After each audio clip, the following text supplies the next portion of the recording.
All right, we're going live on day 5 here in Eastern Washington, Winthrop, Washington. So I'm outside. It's not too cold, but I'm outside because I thought it was very fitting to show you what I look like, what I look at every day from this new place that we live, and talk about opportunity. So yesterday we talked about, I talked about worth and defining your worth, and do you allow other people to define what you believe yourself to be worth, or do you hold that to be true? So today I want to talk about opportunity and how those two things go together. So if you can imagine, I do look at mountains all day long. I get to go skiing. Hi Michael in Portland, good to see you. I get to go skiing. It's beautiful, sunny. I don't have the gray rain every day. I don't have traffic. It takes me 5 minutes to get to the grocery store. I can walk if I want. It's just an amazing, beautiful place.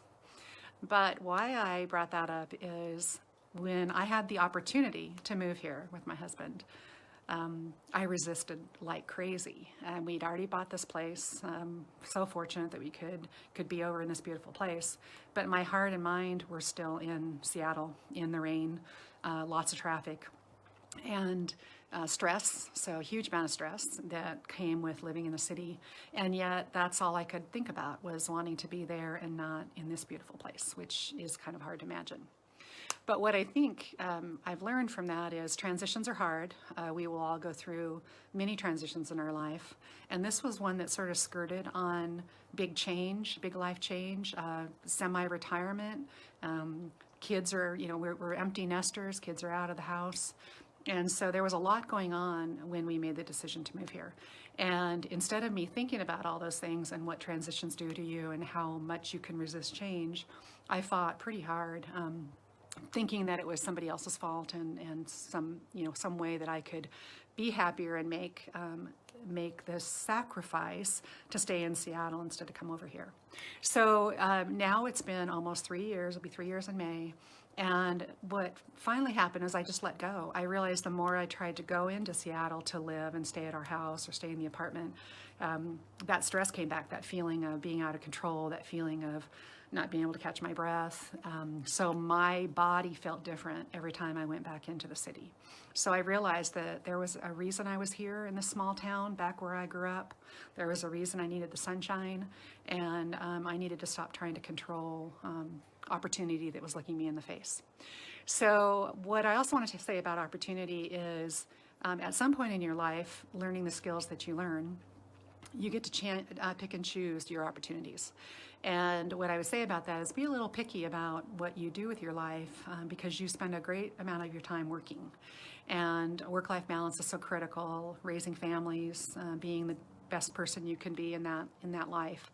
So not all opportunities are great for you. They might look great to everybody else. And so when you make a decision, be picky about the positions you take, the opportunity that is looking you in the face. I'd also say that about people that we interview for positions, we recruit, we are looking for certain kinds of people, but often it's the people that have a drive. They may not know exactly what our business is. They may not even have been, educated in sales at all. But it's that personality, that drive, that personal purpose that shows up, and they're very attractive to us as managers and people who hire. You don't have to train. You can't train on that. That is somebody's innate ability to be successful. But what you can train on and hire for is that drive, that sense of working hard and getting what you want and setting goals. So opportunity can be all different kinds of things. When we were very young, I assume or I imagine we took opportunities that came along just because they were there.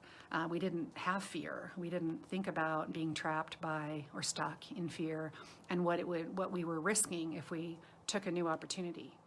We just took whatever was in front of us.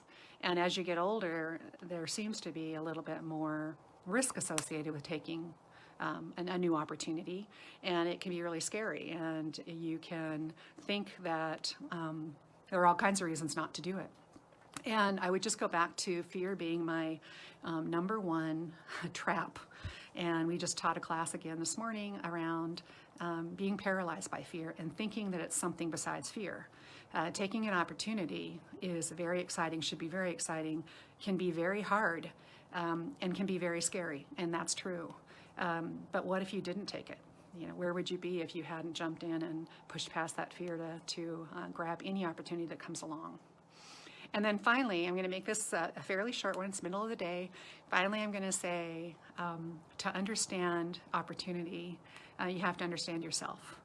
Do you or did you take positions and accept new opportunities because somebody else tapped you on the shoulder? Or did you go after those yourself? There's a very big difference. If you only take opportunity when somebody taps you on the shoulder and says you'd be great at this and talks you into it, over time you start to lose yourself. You get a little bit confused about whether it's something you really love or whether somebody puts you in the position that they want you in because they know you'll do a good job. So just be careful. I say treat opportunity as a stranger first. Ask a lot of questions. Know yourself. Understand why you want to make a change. And then go for it. It's still going to be scary, but at least you're doing it. All right. This is day 5 of my live challenges. And hi, Joanne.